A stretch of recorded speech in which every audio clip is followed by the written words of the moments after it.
I wasn't expecting Snape to have aura, but they gave it to him. Snape usually has the greasy black hair, or usually he has greasy black hair. Alan Rickman, that's how we all picture Snape as. Now it's Papa Asidu. Sorry if I'm mispronouncing his name, but I recently seen him in the new Harry Potter trailer. He has aura.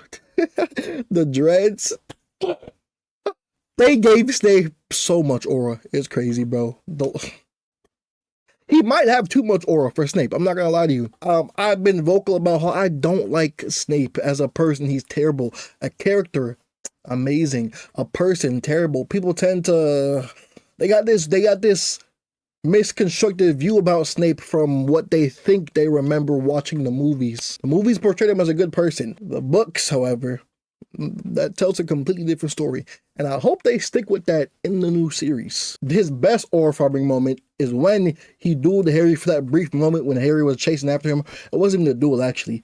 Harry was trying to curse him. Snape deflected everything. And then Crucio, I think he hit him with Crucio, didn't he? And then went up to him. Harry called him a coward. Right, Harry. And yeah, he was using legitimacy to read his mind the whole time too. Like, which, if you guys don't know, when they were dueling, fighting, whatever, when Snape was treating him like a little boy, Harry said it was like Snape knew what he was going to say before he was saying it, and that's because he did, because he was using legitimacy, which they were working on in the previous movie, which Harry never got control of. He couldn't control himself training with Snape, and then the next book, Snape showed him why he should have actually paid attention and learned in the first place. Also, real quick, Harry Potter's my favorite thing. I want a Harry Potter tattoo.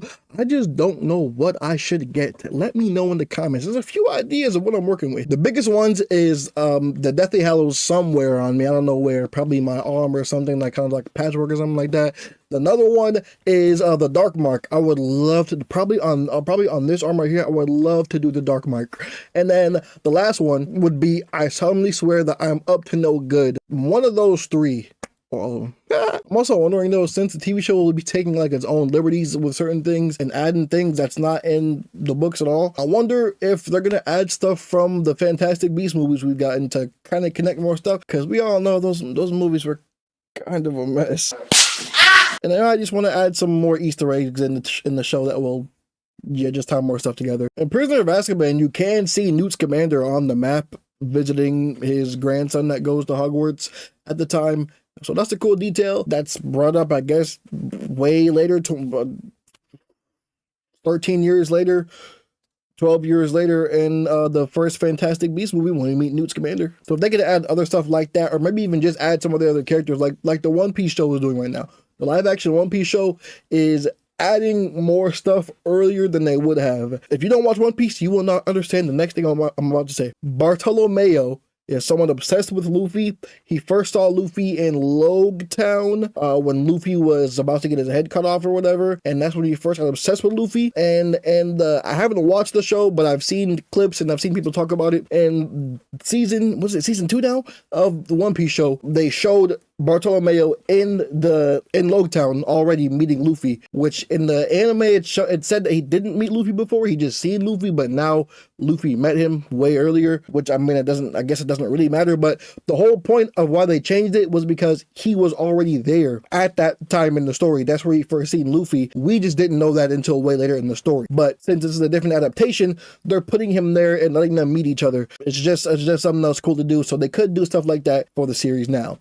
Like, one big change we're going to see Snape on a broomstick, and we've never seen that before. I know it might be kind of awkward or weird to see him on a broomstick because we didn't see it in a movie or nothing like that. He did ride a broomstick in the 7th book during the whole chase and everything like that. But we didn't see it in the movie or nothing like that. So knowing Snape, he gonna ride on his broom like from Black Clover.